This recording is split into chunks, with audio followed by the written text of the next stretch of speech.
Hello everyone. Let us discuss the hydraulic conductivity function determination, because along with the soil water characteristic curve we require another function which is hydraulic conductivity function. Earlier we have seen the HCF give us the relationship between the variation in the hydraulic conductivity with amount of moisture present within the soil. So, as the moisture content decreases, the hydraulic conductivity decreases because the available flow channels decrease. So, therefore, when an infiltration is taking place through initially partly saturated soil or unsaturated soil, there is a increase in the moisture with time, therefore, the hydraulic conductivity increases, and which will become equal to the saturated hydraulic conductivity once the soil completely becomes saturated. Similarly, when there is an evaporation taking place through a fully saturated soil system, reduction in the moisture content, the hydraulic conductivity of the soil decreases, and which becomes nearly zero when the soil water content reaches the residual state. This we have seen earlier, where the relationship between hydraulic conductivity and suction has been plotted, where hydraulic conductivity is plotted on y-axis, and the matrix suction, which is inversely related to water content, is plotted on x-axis. As we have seen, the hydraulic conductivity decreases with increase in the suction, and beyond the air entry value, it decreases to great value and nearly becomes zero at very high suction value. So, this is a drying case, and similarly you may have wetting case. So, therefore, you will have hysteresis in hydraulic conductivity function. How to determine hydraulic conductivity function? Because the hydraulic conductivity of saturated soils we generally determine in the laboratory using falling head technique or the constant head technique, depending on the type of soil we have. But as we see that the hydraulic conductivity of fine grained soils is very low, therefore, we generally determine using variable head technique. But when you have a unsaturation in soils, that is initially soil is partly saturated, and then you allow the water to go in, first the sample gets wet, right. So, for a given suction or for a given water content, what is the hydraulic conductivity in partly saturated determination? The determination of hydraulic conductivity at any given constant water content or constant suction value is a very important aspect, because we need to establish such a relationship for understanding the flow behavior. So, any evaporation that is taking place through saturated soil mass or infiltration through a initially dry soil sample, the flow rates can be determined using the soil water characteristic curve and hydraulic conductivity function. So, we will now discuss one of such laboratory techniques where we determine the hydraulic conductivity function. The technique is called a multi-step outflow technique, which is similar to the technique utilizes the concept of the increase in the air pressure for maintaining certain suction, which we used in axis translation technique. Earlier, if you recollect, in axis translation technique, we have a high pressure chamber. So, in that we have a high air entry disc, and you have water up to the nearly higher entry disc level.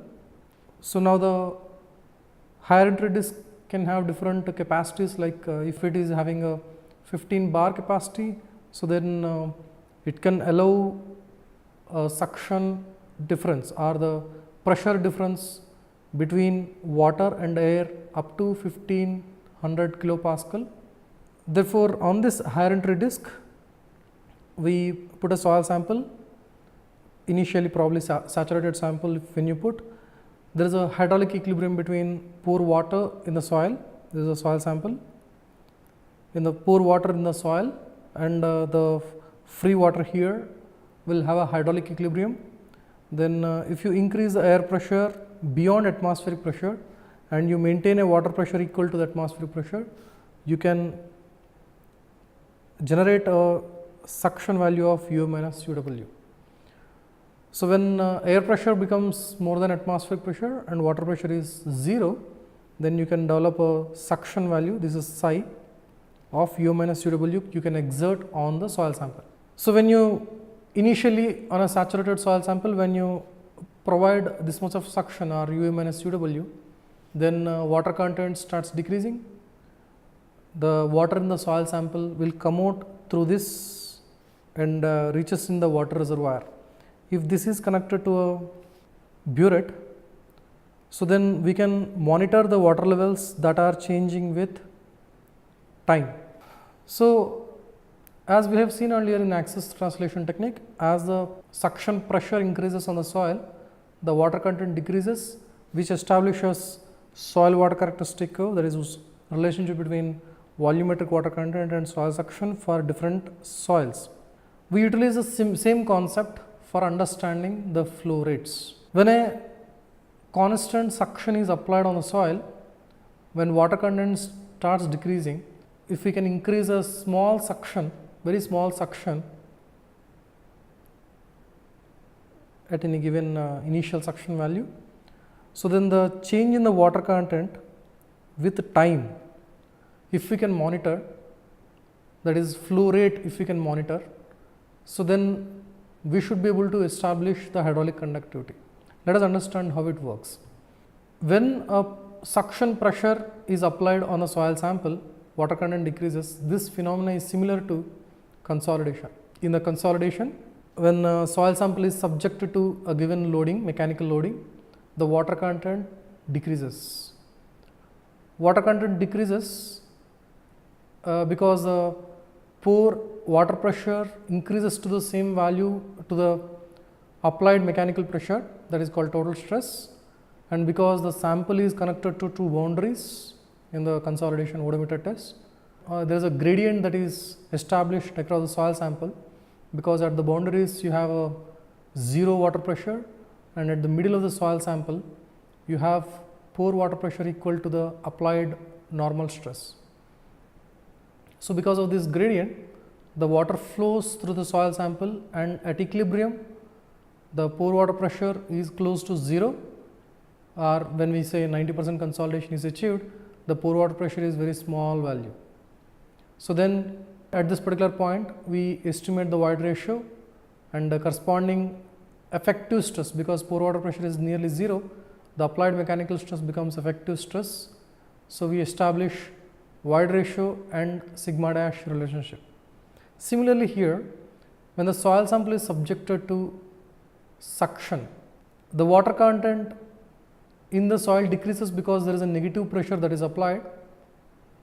Slowly the water starts coming out of the soil sample. If we can establish a governing equation for this transient case, we can estimate the hydraulic conductivity function. So, this is the flow equation, which is similar to the Terzaghi's one dimensional consolidation equation, which is the dou by dou z of k times dou h by dou z is equals to dou theta by dou t. K here is the hydraulic conductivity, which is a function of h or theta. H is the total head, in this case it is a matrix suction head, and theta is the volumetric water content. So, here h and theta both are the state variables, dependent variables, and z and t are the independent variables. Z is a spatial variable and t is a temporal variable. If we recollect our the consolidation equation, which is derived based on the mass conservation principle, where if you assume a representative volume of the soil sample, there is a volumetric flow rate of Qz which is going into the soil sample and Qz plus delta z which is coming out. This is a volumetric flow rate that is coming out. So, this can be written as flux Qz times delta x and delta y. This is the cross sectional area.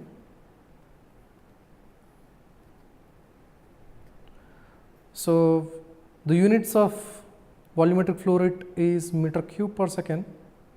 Similarly, here the units for qz flux are, this is Darcy's velocity, which has units of meter per second times meter square, so the units satisfy. Similarly, here the flux is, or the volumetric flow rate is equals to the dou q by dou z times delta z.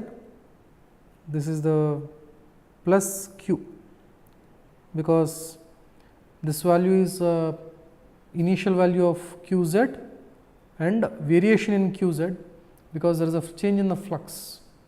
It is a transient condition that there is a change in the flux, that is because of this, into delta x and delta y. So change in the flow rate is nothing but the dou q by dou z into delta x times delta z. Delta x flow rate is equals to dou q, the difference between this one and this one, which is nothing but dou q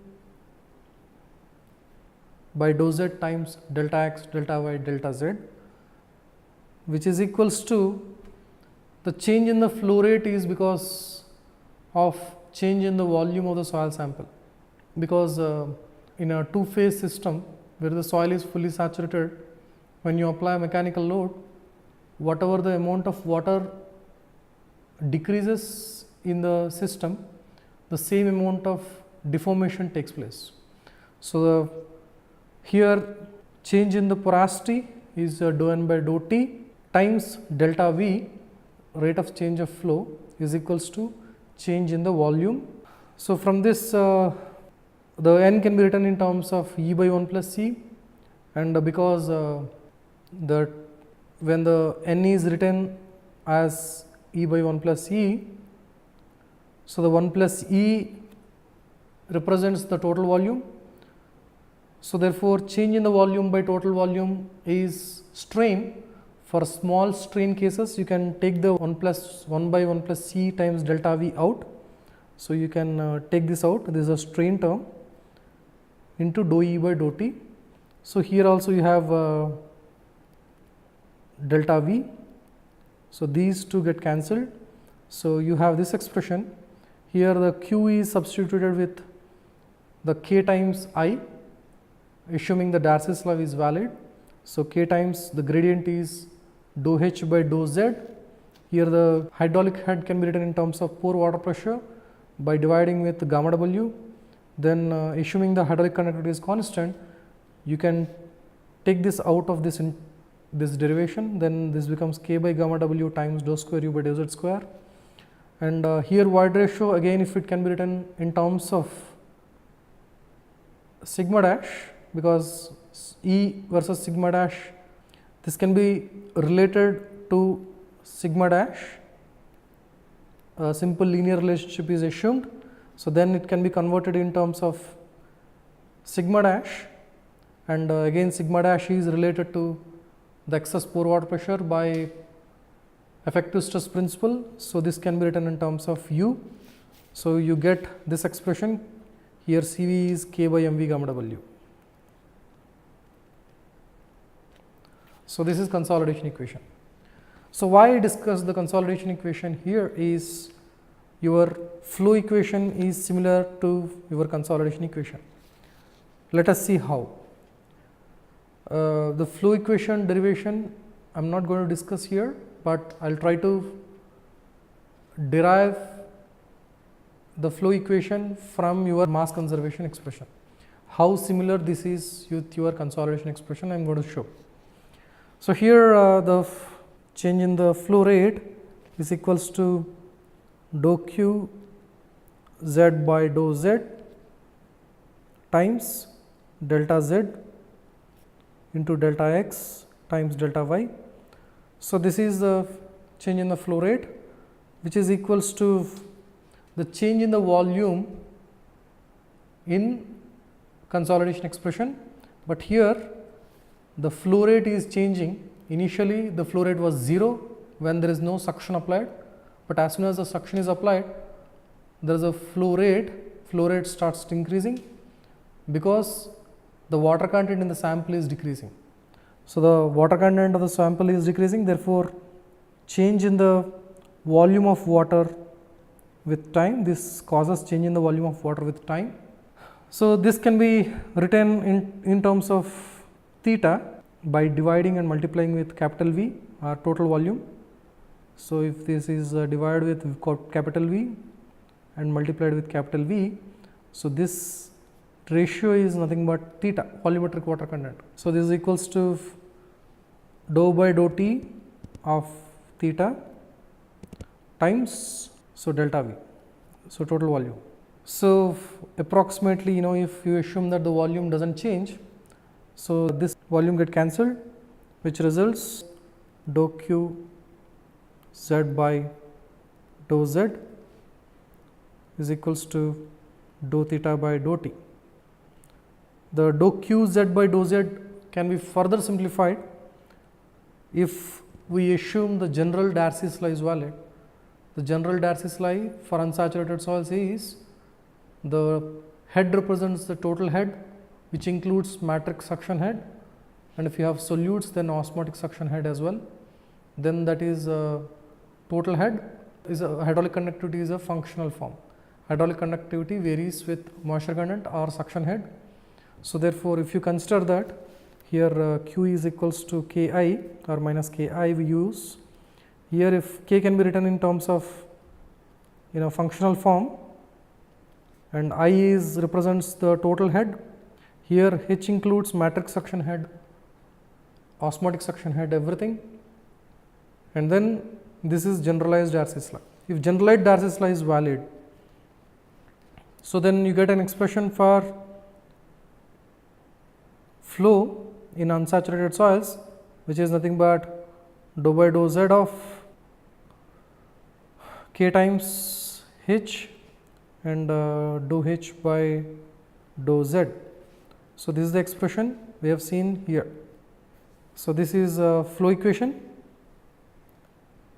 Here we used the same mass conservation equation which is used for consolidation, and which can be further simplified and also shown very close to the consolidation equation. Let me show it here.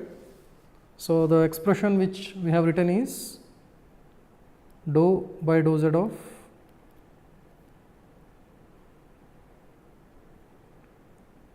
K times dou H by dou Z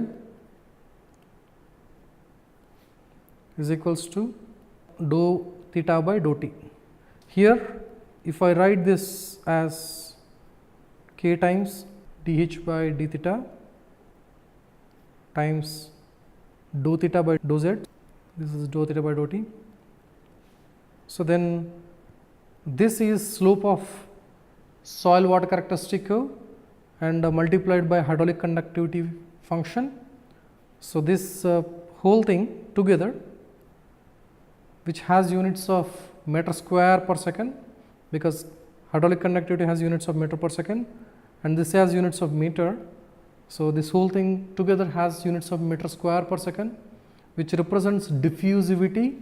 So, therefore, I can call it as, I can write this expression as diffusivity, which is again a function of either H head or theta times dou theta by dou Z is equal to dou theta by dou T. If I can approximate the d variation with Z is ignorable, if my sample size is very small or something, and if I can ignore the variation in diffusivity with the depth, then this equation becomes d times dou square theta by dou Z square. This expression is similar to the consolidation equation. So, here d is diffusivity, which has units of meter square per second, similar to the coefficient of consolidation. Coefficient of consolidation also has units of meter square per second. Only difference with consolidation equation is, in consolidation equation the dependent variable is u, the excess pore water pressure. Here the dependent variable is moisture content. In the consolidation process, when you apply a mechanical load, the water content decreases with increase in the load, or for a given load the water content decreases with time, and with space also it varies. So, but however, the soil is completely saturated at any given time. However, in this particular case, with the change in the at any given suction, there is a change in the volumetric water content with time and space. Due to decrease in the water content, the soil becomes unsaturated, or soil is in unsaturated state. Soil need not be fully saturated. There may be air space also available in this particular case. However, this expression is similar to the consolidation equation. I can further simplify by assuming that the change in the volumetric water content with suction is linear.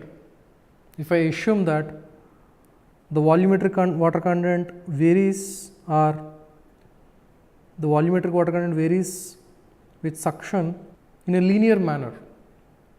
So, I can assume that this is A plus B psi.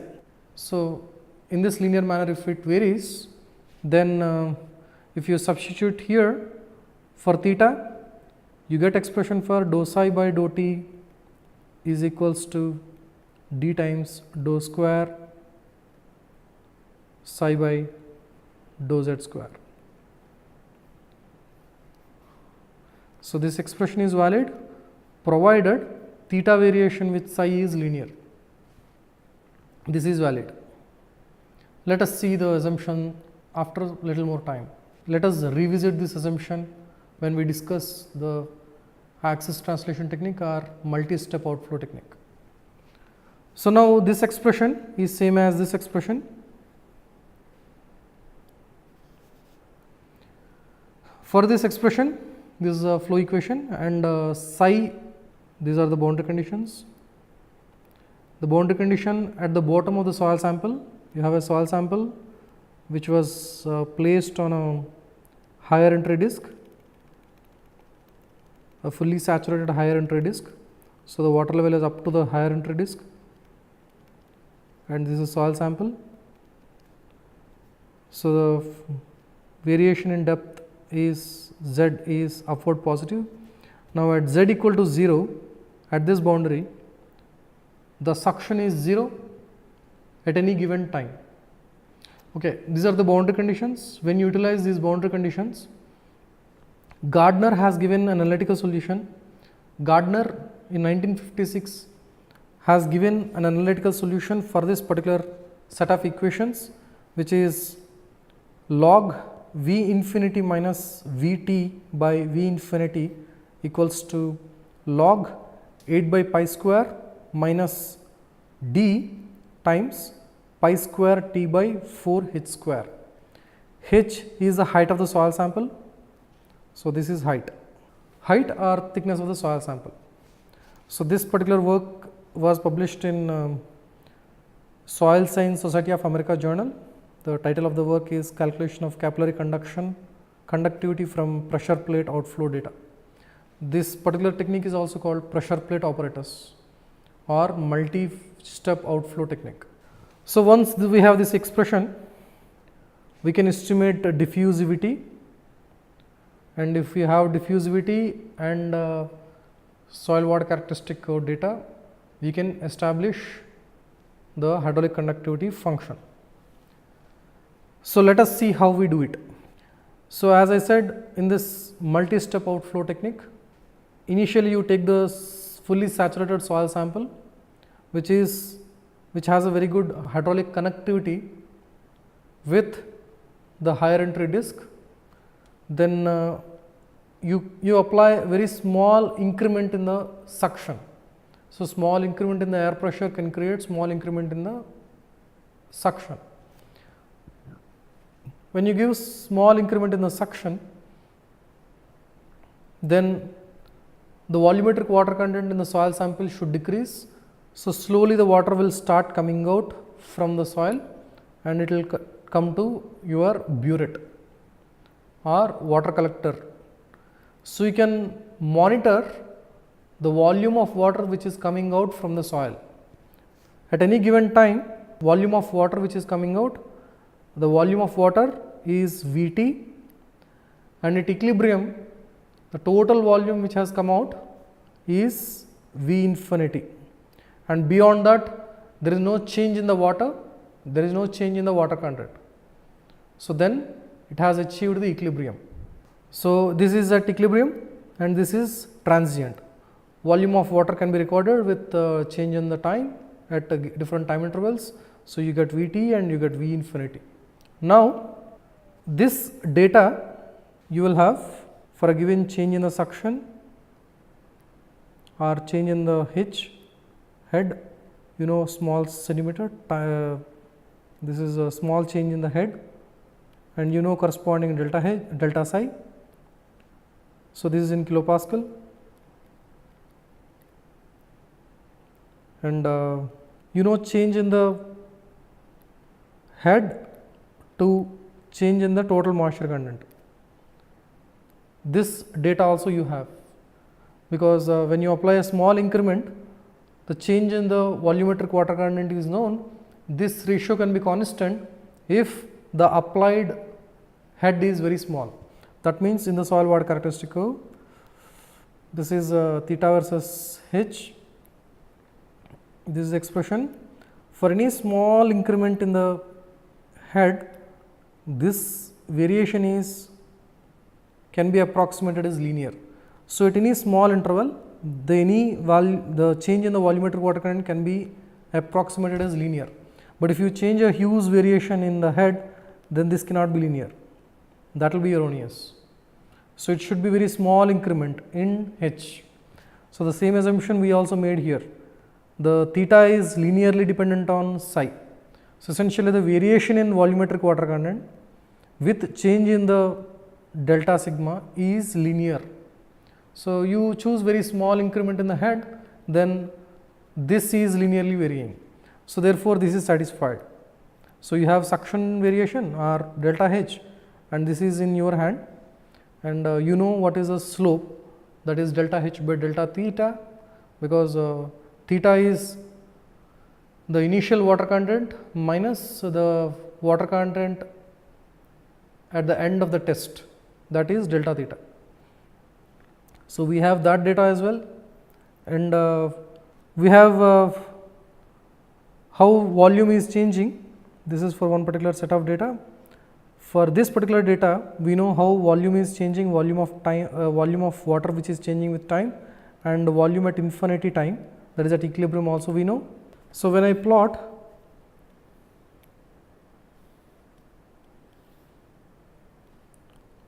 V infinity minus Vt by V infinity on y axis and time on x axis in probably days, it takes very long time for water to come out. Then when you plot this, you got a straight line. So for a small increment in the suction or small increment in the suction head, the variation in V infinity minus Vt by V infinity, and that is this quantity, and T on x axis on normal scale, and this is on log scale. When you plot, this is linear, which has an intercept of log 8 by pi square, and which has a slope of d times pi square by 4h square. This is the slope. Slope is d times pi square by 4h square. So we can determine the slope. So knowing the slope, knowing the h value and the pi, anyways it's a constant, then we obtain the d value. Once d is known, so as d is equals to k times dh by d theta. So the slope of soil water characteristic curve or this particular quantity we already know, because for a change in head, what is the change in the volumetric we already know. So therefore this quantity is known and this quantity is known, which is determined from the graph. So we can obtain k value at the increment of H1. So, corresponding D and corresponding K can also be obtained. So, for different values of delta H variations, we can obtain K values. So, this is how one can establish the hydraulic conductivity variation with volumetric water content or hydraulic head. So, this is a popular technique which is widely used. The same technique can be used for the determination of soil water characteristic curve and hydraulic conductivity function at the same time. So, this using the single method, you can establish both SWCC and HCF. So, most of the available literature data for different soils, data of HCF and SWCC are based on the multi-step outflow method only. Laboratory determination is based on this particular technique because this is widely used and this is most reliable compared to all other available techniques. So, however, I want to bring your attention to some of the limitations exists in this particular technique. First limitation, we all know that the maximum suction range in this particular technique is influenced by the higher entry disc capacity. So, mostly in the available market, the maximum capacity of higher entry disc is 15 bar. So, maximum suction we can go up to is 1500 kilopascal. So, beyond that it is not possible to determine the hydraulic conductivity.